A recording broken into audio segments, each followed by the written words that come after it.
기도하시겠습니다. 주님 감사합니다. 지난 참 쌀쌀한 일기 속이지만 하나님의 따뜻한 임재 안에 저희들 모아주시고 또 한 주간의 삶을 지켜주신 주님 감사합니다. 저희들 이 시간 주 앞에 나와 주님 바라봅니다. 믿음의 주요 온전케 하시는 우리 주 예수 그리스도를 우리가 바라봅니다.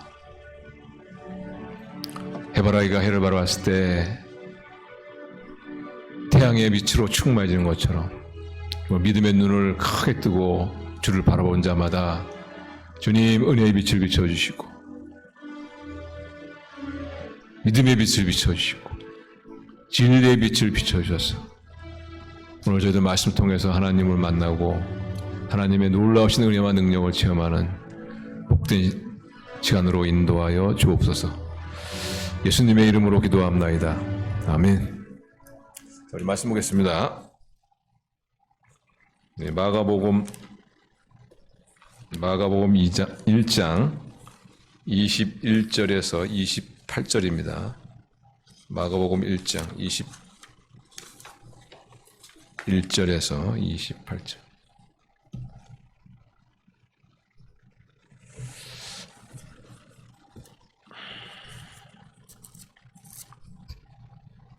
자, 하나님의 계시의 말씀 교도하겠습니다. 마가복음 1장 21절 제가 먼저 읽겠습니다. 그들이 가버나움에 들어가니라. 예수께서 곧 안식일에 회당에 들어가 가르치심에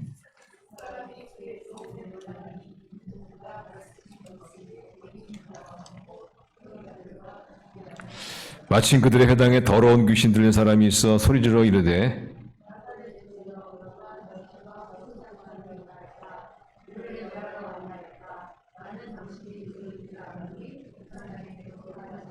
예수께서 꾸짖어 이르시되 잠잠하고 그 사람에게서 나오라 하시니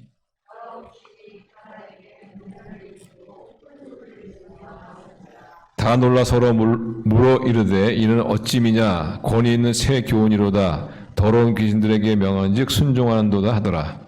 예수의 소문이 곧 온 갈릴리 사방에 퍼지더라. 아멘. 영적 세계에 대한 제목으로 하나님 말씀 나오도록 하겠습니다. 우리가 우리 이제 믿는 분들은 아마 다 아시죠, 이제 보이는 세계가 다가 아니다. 그렇죠. 보이는 세계가 다 아니다. 이 보이는 세계를 포함한 더 큰 세계가 있다. 그래서 우리는 보이지 않는 세계다. 이렇게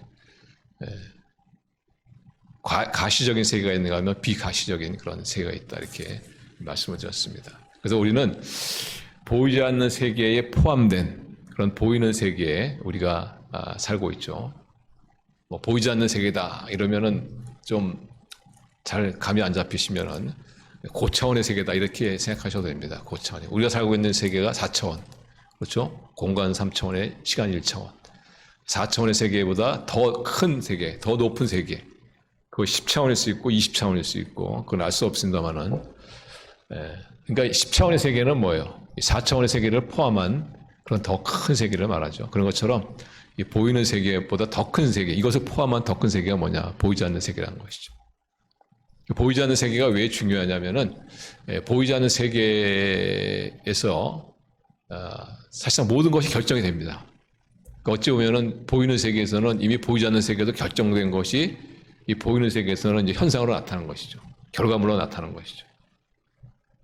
그래서 이 보이지 않는 부분이 더 중요합니다. 보이는 부분보다 보이지 않는 부분에서 결정된 것이 이 보이는 부분에서 이제 나타난 것이기 때문에 우리 인간도 그렇잖아요, 그죠? 인간도 우리는 육체와 정신 그리고 영 이렇게 얘기합니다만은 육체는 보이는 부분이잖아요. 이거 중요한 부분이죠. 그러나 이거보다 더 중요한 것이 뭐냐? 영입니다, 영. 정신, 멘탈, 이렇게 상관이 없습니다만은. 그러니까 사실상 이 보이지 않는 여기 세계, 이 어떤 정신력에서 이 모든 것을 생각하고 결정하지 않습니까? 이런 것들이 이제 지령을 내리니까, 이제 손과 발이 그 지령에 따라서 이제 움직이게 되는. 그런 거 보면 어떻게 해요? 이 보이지 않는 게 더 중요한 것이죠. 중요한 것. 자연계도 마찬가지입니다. 나무도 나무도 물론 뭐 드러내면 보이겠지만은 그러나 이제 땅에 심겨져 있는 나무를 보면은 뿌리가 중요하죠, 그죠? 근데 뿌리는 우리가 이렇게 밖에서 보면 보이지 않잖아요. 땅 속에 들어가 있으니까. 겉에 있는 나무는 어떻게 보이지 않습니까? 잎사귀라든가 가지라든가. 근데 사실상 어느 게 더 중요하냐? 뿌리가 중요하죠. 뿌리가, 그죠? 뿌리가 물을 흡수하고 영양분을 흡수하고 그래서 이 가지에게 전달해주고 이러면서 이제 나무가 성장하지 않습니까? 그래서 우리가 항상 생각을 해야 돼. 보이는 세계가 중요한 것이 아니고 더 보이지 않는 세계가 중요하다. 뭐 전쟁도 마찬가지입니다. 전쟁도 보이는 전쟁이 있고 보이지 않는 전쟁이 있는데 더 중요한 전쟁이 뭐냐? 보이지 않는 전쟁이다. 그렇죠? 그래서 우리는 영적 전쟁이다. 그렇죠? 영적 세계에서 일어나고 있는 어떤 전쟁들. 제가 왜 이렇게 뭐 서두를 길게 했냐면은 오늘 바로 그 영적 전쟁의 한 그 사건이 벌어지고 있죠. 그래서 21절 오시면 변하죠. 그들이 가버나움에 들어가니라. 그들이 누굽니까? 예수님하고 그 다음에 예수님께서 불렀을 때 그 부름에 응답했던 네 사람이죠. 베드로의 동생 안드레, 그리고 야고보의 동생 요한, 이렇게 네 사람이 이제 안식일에 회당에 들어가 가르치십니다. 예수께서 회당에 들어가 가르치심에 되어 있죠. 회당이라는 것은 우리 그때 그 당시 이스라엘 백성은 제사나 예배를 드리면 어디로 가냐면 성전으로 갑니다. 성전에서 제사를 드리고 예배를 드립니다. 그럼 회당이라는 것은 어떤 곳이냐? 회당이라는 것은 말씀을 가르치는 곳입니다. 주로 말씀을 가르치는 곳이 회당이고 예배하고 제사를 드리는 곳은 성전이고. 그래서 그런데 그 당시에는 이렇게 회당에서 말씀을 가르치는데 뭐 이렇게 딱 고정된 사람이 없어요. 성경 교사 이렇게 딱 고정된 사람이 없어요. 그래서 이렇게 회당장이 쭉 그날 회당에 들어온 사람들을 쭉 살펴보고서 정합니다. 그냥 가서 물어봅니다. 혹시 좀 우리에게 좀 가르칠 만한 말씀 있으십니까? 근데 그걸 회당장이 이제 예수님께 물어봤던 것 같아요. 예수님이 조금 남다르셨는지 그게 보였는지 혹시 좀 말씀을 전해줄 수 있습니까? 그래서 예수님이 나가서 이제 말씀을 가르치는데 말씀을 전하는데 듣도 못한 그런 어떤 권세 있는 그런 말씀이죠. 그래서 자, 22절 오시면 나오죠. 무사람이 그의 교훈에 놀라니 그의 가르침입니다. 예수님의 가르침에 놀라니 이는 그가 가르치는 것이 권위 있는 자와 같고 서기관들과 같지 아니함이라. 서기관과 같지 않다는 것은 서기관들은 그 당시 어떻게 가르쳤냐면은 그 당시 하나님 말씀을 직접 가르친 것이 아니고 어떤 그 랍비의 말을 인용하거나 또 랍비의 어떤 해석들 이런 것들을 이야기하면서 이제 말씀을 이야기했단 말이죠. 근데 예수님은 그렇지 않고 어떤 누구의 랍비의 말을 인용하거나 그런 것이 아니고 직접 예수님께서는 가르치십니다. 왜냐하면 예수님이 하나님의 아들이시니까. 예수님은 성경의 주인공이시 아닙니까? 그러니까 얼마나 자기 이야기를 하는 거니까 얼마나 잘 가르치겠어요. 그러니까 그 당시에 랍비라든가 서기관들이 가르친과는 비교가 안 되는 것이죠. 그러니까 귀가 그냥 번쩍 열리는 것이지. 이게 도대체 무슨 가르침이냐. 그래서 그 가르침 가운데 뭔가 어떤 그 어미함, 그 말씀의 어떤 어미함 이런 것들을 느꼈던 것 같아요. 그래서 그들이 놀라는 것을 볼 수가 있습니다. 저도 이런 예수님의 가르침을 이 당시에는 제가 태어나지 않았기 때문에 경험하지 못했지만은 우리도 언젠가는 경험하죠. 언제 경험합니까? 천국에서 경험하죠. 천국에서 가면은 이제 특별히 말씀을 가르치는 사람은 더 이상 필요가 없습니다. 사실. 왜냐하면 예수님이 직접 말씀하신. 그때 이제 우리가 하는 주된 그 역할은 찬양하는 거죠. 하나님을 찬양하는. 보좌에 둘러앉아 하나님을 찬양하는. 제가 뭐 말씀드렸지만 우리 보좌에 장차 이제 그리스도 안에서 우리가 다 통일되어 하나님의 완전한 하나님 나라를 이룰 때 그 광경이 어떠한가? 그 광경이 어떨 것 같습니까? 제가 한번 그 말씀 가운데 잠깐 예를 들었는데 저는 정말 서로 아끼고 사랑하는 사람들이 이렇게 쭉 모닥불을 가운데 놓고 쭉 둘러앉아가지고 우리 과거에 그러잖아요. 예, 어디 놀러 가면은 모닥불 피워놓고 그 모닥불에 나오는 그 온기를 갖다가 몸으로 맞으면서 얼마나 기분이 따뜻하고 좋습니까? 그러면서 손에 손을 잡고 노래를 부르고 그러지 않습니까? 근데 그 모닥불을 갖다가 하나님이라고 생각하십니다. 하나님. 그러니까 우리가 장차 하나님을 중심으로 쭉 둘러가지고 그 하나님의 그 따뜻한 임재 안에서 하나님을 찬양하는, 저는 이것이 그 천국의 한 모습이 아니냐 그렇게 생각합니다. 그래서 나중에 여러분들이 모닥불 둘러서 하면은 그걸 한번 연상해 보세요. 연상. 하나님께서는 그때 말씀을 하나님이 친히 말씀하시기 때문에 우리는 그때 여기서 도대체 예수님께서 어떻게 가셨길래 이렇게 사람들이 놀랐을까 하는 그 놀람을 갖다 우리가 아마 그날 느끼지 않을까 이렇게 생각합니다. 자, 그래서 또 하나 놀라운 사건이 벌어지죠. 그것이 23절부터 나옵니다. 23절 보시면은 마침 그들의 회당에 더러운 귀신 들린 사람이 있어 소리질러 이르되, 마침 그 회당에 예수님께서 말씀을 가르치실 때 그 앉은 자 가운데 한 사람이 귀신 들린 사람이 있었던 거예요. 귀신 들린 사람이 이렇게 소리 지릅니다. 24절 보시면, 자, 24절 같이 읽어요. 시작. 나사렛 예수여, 우리가 당신 무슨 상관이 있나이까? 우리를 멸하러 왔나이까? 나는 당신이 누구인 줄 아노니 하나님의 거룩한 자이니이다. 그러니까 뭐 예수님께서 아무 말씀도 안 하셨는데, 예수님께서 뭐 꾸지람 하시거나 예수님이 이렇게 투시적으로 뭐 이렇게 봤다든가 뭐 그런 것도 없는데 그냥 지대 거울 먹고서 이 귀신들이 무슨 상관이 있나이까? 우리를 멸하러 왔나이까? 나는 당신이 누구인지 아노니 하나님의 거룩한 자이니이다. 근데 지금 귀신이 한 얘기인데 맞는 얘기죠. 예, 맞는 얘기입니다. 사실 제가 그 마가복음으로 논문을 제가 썼는데, 그때 마가복음 논문 쓸 때 제 주제가 뭐냐면 기독론입니다. 기독론. 마가복음에 나타난 기독론, 예수 그리스도 이렇게 주제였었거든요. 그러면은 이 마가복음에 나타난 사람들, 이 캐릭터들 있지 않습니까? 사람들, 이 사람들이 예수님을 뭐라고 증언하냐? 그런 것들을 분석해가지고 예수님은 이런 분이시구나 라는 것을 우리가 유추해낼 수가 있죠. 근데 여러 사람들이 예수님을 증언하는데 그때 가장 믿을 수 있는 사람이 누구겠습니까? 하나님이죠. 하나님. 그래서 하나님께서 예수님을 누구라 하는가? 근데 이 마귀, 귀신들은 사실상 하나님보다는 신뢰성이 떨어지죠. 말의 권위가 떨어집니다.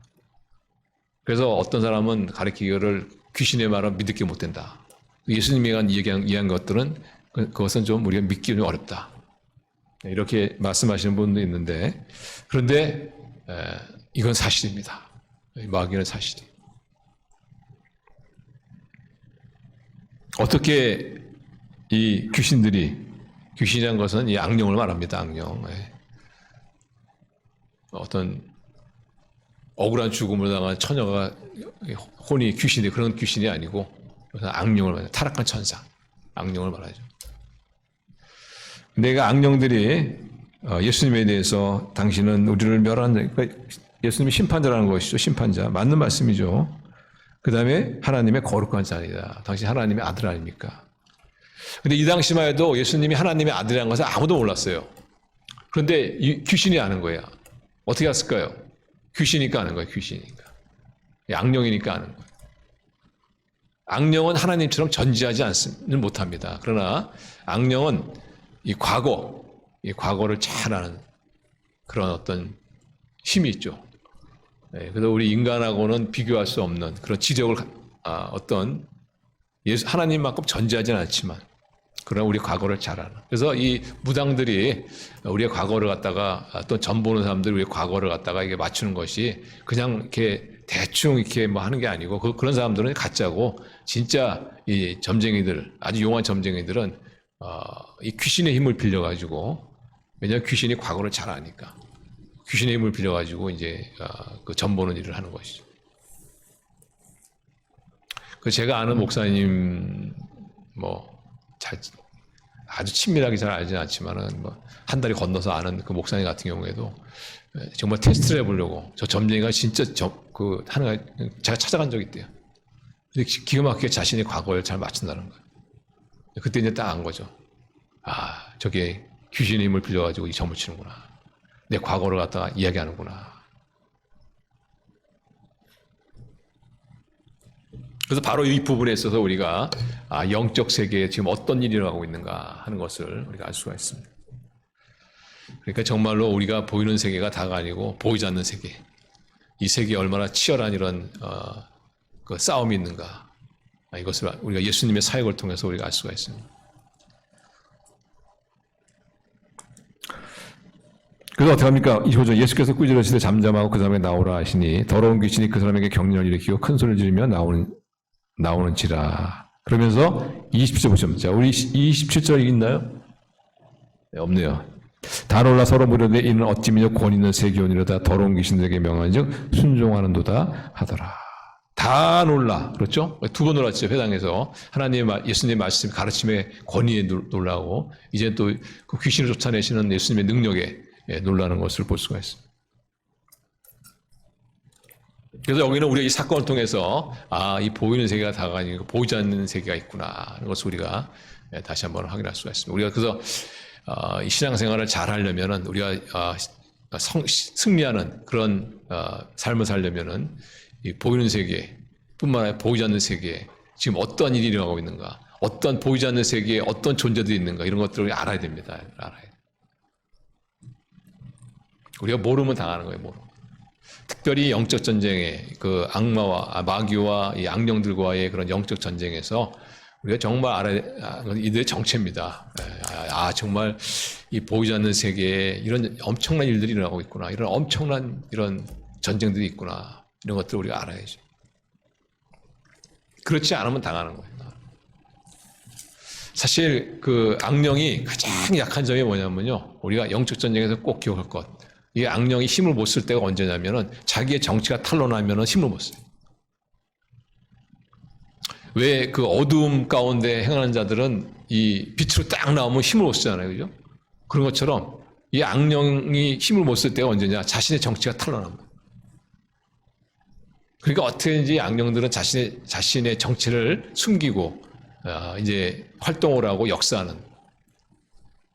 그래서 지금 보시면은 24절 보시면은 그 악령들이 예수님의 정체를 이렇게 드러냅니다. 그죠?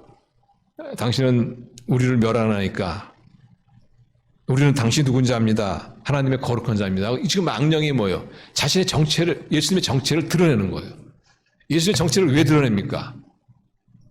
자기들이 예수님의 정체를 드러내면 예수님이 힘을 못 쓴다고 생각한 거예요. 왜?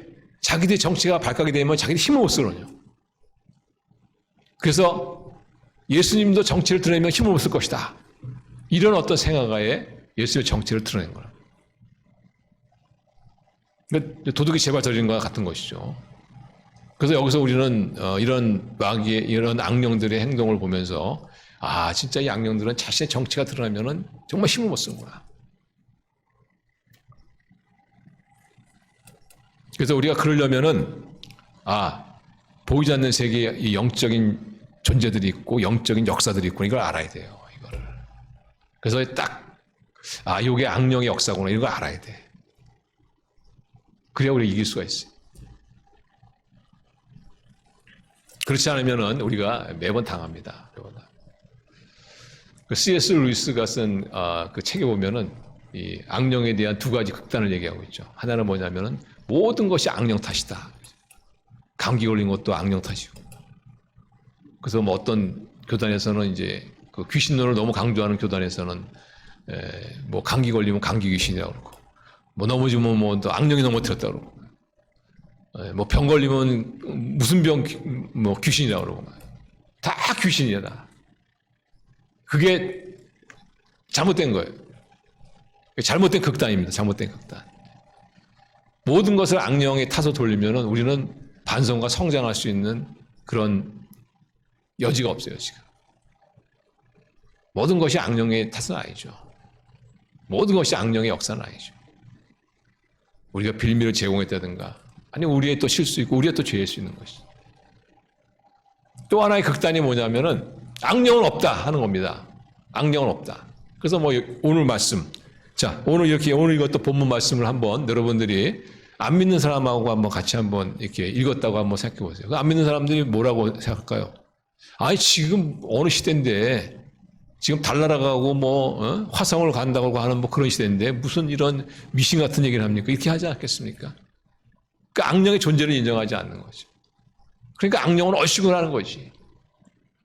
자기 정체가 탄로나지 않으니까. 그래서 우리가 이 두 가지 극단을 피해야 돼요. 모든 것이 악령 탓이다. 그것도 잘못된 거고. 악령은 존재하지 않는 이것도 잘못된 거고. 악령이라는 것은 오늘 본문에도 말씀에도 나오지만은 창세기 1장부터 나옵니다. 요한계시록 마지막 장까지. 창세기 또 요한계시록 마지막까지 악령의 존재를 얘기하고 있다.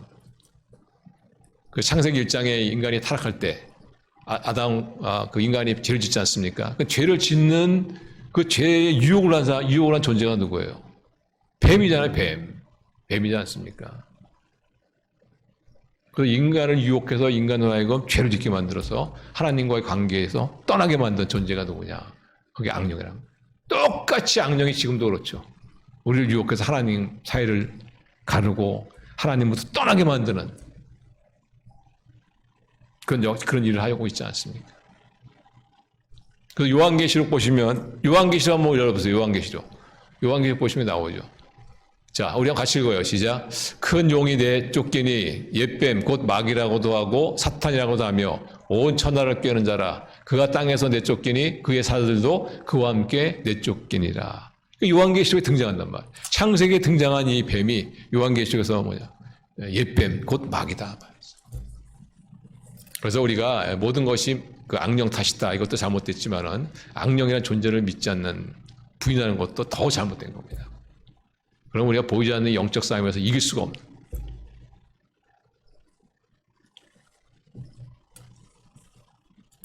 그래서 우리가 특별히 이 악령이 악령이 어떤 사람을 공격하느냐 이것도 우리가 좀 알아야 돼요. 어떨 때 공격하느냐 이걸 알아야 됩니다. 악령이 안 믿는 사람을 공격할 때가 있어요. 언제 공격합니까? 언제 공격할 것 같아요? 악령이 안 믿는 사람이 뭘 할 때 막 눈이 팍팍팍 빛나가지고 막 아주 막 모든 걸 동원해가지고 공격하는 그 경우가 어떤 경우 같아요? 안 믿는 분들이 예수님을 믿으려고 할 때. 그래서 안 믿는 분들 같은 경우는 예수님을 믿으려고 할 때 악령이 강하게 역사한다는 걸 알아요.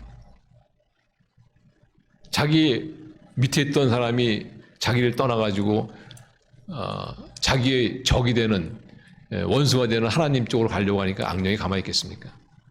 그러니까 어떻게든지 믿지 못하게 막 하는 거예요. 겁을 주거나 막 협박하거나 막 사고. 그래서 안 믿는 분들이 예수님을 이렇게 믿으려고 하면은 좀 안 좋은 일들이 일어나요. 이렇게 관계가 안 좋아진다든가 또는 어떤 뭐 크고 작은 어떤 작은 사건들이 일어난다든가. 그럴 때 그냥 그 겁이 나가지고 막 어떤 분 같은 경우는 예수님을 믿으려고 이렇게 했는데 그 자녀가 몸이 안 좋아. 자녀가 좀 갑자기 몸이 안 좋았어. 순간 딱 든 생각이 뭐냐면 내가 신을 바꾸니까 신이 놓여가지고 내 자녀가 아픈가 보다. 그래가지고는 그만 예수님 믿기를 갖다가 중단하고 아직도 그 미신을 믿고. 저도 이렇게 그 목회를 하다 보면 그런 거 많이 경험합니다. 특히 성경 공부할 때도 보면은 그 성경 공부 이렇게 이제 끝내고 구원에 대해서 이제 쭉 얘기를 하고 초청하는 그런 시간. 예수님을 믿으시겠습니까? 초청한 시간 딱 되면은 가끔 이상한 일들이 일어나요. 저분은 꼭 믿어야 되는데 뭐 그 갑자기 전화기가 울려가지고 말이죠. 그 전화 받느라고 나오고 말이죠. 그때는 그냥 얼마나 속상한지 말이지. 저 악령의 저 역사인데 말이지. 그러니까 본인은 몰라요, 본인은. 그 중요한 순간에 그 결단에 대한 중요한 순간에 그냥 전화 받고 나왔으니 뭐 이미 그 분위기가 다 깨진 거죠, 뭐 그거 와서 뭐 이렇게 예수님 믿을 영접할 만한 그런 분위기가 됩니까? 그래서 우리 성도님들이 이게 전도를 갖다 하는 분이 계시면은 그분이 예수님을 믿으려고 하는 그런 때면은 양령의 역사가 있다는 걸 갖다 꼭 기억하셔야 돼요. 그래서 뭔가 저분이 결단하려고 그러는데 자꾸 좀 이상한 일이 난다. 그러면은 생각을 하셔야 돼요. 이게 양령의 역사구나. 본인에게도 그것을 알려줘야 돼. 당신이 예수님을 정말 제대로 믿으려고 하면은 양령의 역사한다. 거기 넘어가면 안 된다. 그리고 그 미리 알고 있으면 어떻게 돼요? 악령의 역사, 여기 악령의 역사구나. 그럼 어떻게 돼요? 진짜 하나님이 계신가 보다. 진짜 예수님이 계신가 보다. 이런 어떤 사건이 이런 거 보니까. 이렇게 오히려 더 믿음을 강화시키는 쪽으로 가겠죠. 또 하나, 예수님을 믿는 분. 예수님을 믿는 분이 악령이 언제 공격하느냐 하면은 새로운 결단할 때. 뭔가 주님의 일을 하려고 할 때. 내가 지금 한번 주님의 일을 한번 해봐야 되겠다. 주를 위해서 한번 내가 헌신해야 되겠다. 그때면은 꼭 안 좋은 일들이 납니다. 그거자고는 안 좋은 일. 큰 일은 아닐지 모르지만 그것을 포기하게 만드는, 그것을 하지 못하게 만드는 그런 일들이 일어난다는 거예요. 그럴 때는 영적 세계에 대해서 좀 깨어있는 사람들은 어떻게 돼요? 이거 악령의 역사구나. 내가 하는 것이 정말 아주 중요한 일인가 보다. 하나님에게 정말 중요한 일인가 보다. 이러면서 더 오히려 그런 방해를 넘어서서 그 사역을 할 텐데 그걸 모르면 어떻게 되겠어요? 이제 중간에 그만두고 뭔가 이렇게 새로운 결단하고 좀 내가 좀 뭔가 좀 바꿔야 되겠다, 고쳐야 되겠다. 그러면은 꼭 악령의 역사가 있다는 것을, 거의 악령의 역사가 있다는 것을 꼭 기억하면 포기하게 만들고 시작하지 못하게 만드는. 그때는 영적으로 좀 깨어있는 사람들은 거기에 포기하지 않죠. 그것만 잘 넘기면은 하나님의 놀라운 축복과 하나님의 승리를 경험할 수 있는데, 내가 뭔가 선한 일을 하려고 하는데 자꾸 이렇게 어떤 장애가 있으면은 그냥 넘어가는 어떤 장애, 이렇게 이거는 하지 말라는 건가 이렇게 생각하지 마시고 이게 어떤 악령의 역사가 방해 역사가 아닌가 이렇게 생각하셔가지고 그걸 넘어서야 돼요. 그걸 넘어서야 돼요. 어떻게 넘어섰냐? 거기에 대해서는 또 다음 주 금요일 날 또 계속 말씀을 하도록 하겠습니다. 우리 성도님들, 우리가 사는 세계는 이 보이는 세계가 다가 아니고 보이지 않는 더 큰 세계가 있다는 것을 여러분 믿으시길 바랍니다. 그 안에 악령이 있고 마귀가 있다는 걸 꼭 기억하시고, 그들의 정체가 드러나는 것은 드러나는 순간 그들은 힘을 확 잃어버립니다.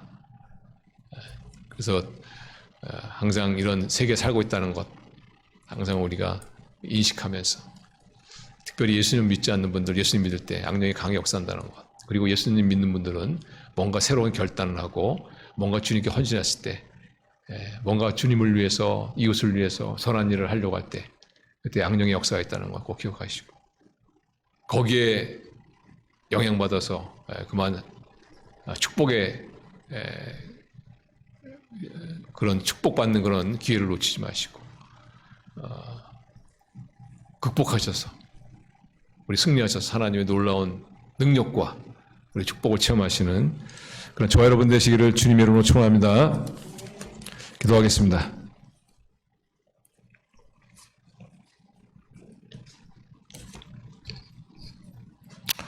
우리 성도님들, 우리 영적인 세계에 눈을 좀 활짝 뜨시기 바랍니다. 뜨시고 모든 것을 어떤 인간과 인간의 이야기 이렇게 생각해서는 안 됩니다. 우리의 전쟁은 정말 악한 영과의 싸움입니다. 악령은 우리 하나님 믿는 백성들을 괴롭힙니다. 믿음에서 떠나게 만듭니다. 뭔가 주를 위해 누구를 아름다운 일을 할 때 그것을 하지 못하도록 만듭니다. 이런 영적인 통찰력을 가지시길 바랍니다. 그래서 우리 예수 그리스도를 아직 믿지 않는 분들을 정말 주님께로 인도하는 그 일에 더 쓰임 받으시고, 또 하나님께 주신 인생 주를 위해 주의 영광을 위해서 더 아름답게 쓰임 받는 그런 영적인 우리 성도들 되시기를 바랍니다. 우리 그것을 위해서 기도하시고, 또 우리 나라 민족을 위해서, 또 이번 3월 달에 있는 중요한 대통령 선거를 위해서 또 기도하시기를 바랍니다. 여러분이 섬기시는 교회, 하나님의 기적을 체험하는 교회, 저는 우리 햇불교회를 위해서 기도해 주시기 바랍니다. 하나님의 기적을 체험하는 교회, 성령의 인도하심을 받는 교회, 예수 그리스도의 복음을 증거하는 교회, 그런 교회가 되게 하여 주시옵소서. 우리 기도하시고 또 우리 주위에 특별히 육체 연약함으로 어려운 가운데 있는 분들의 치유 회복을 위해서 또 기도하시기를 바랍니다. 여러분의 영적인 강건함을 위해서, 영적 전쟁의 승리를 위해서 우리 두 손을 높이 드시고 우리 주님의 이름을 한 몸으로 기도하시겠습니다. 주여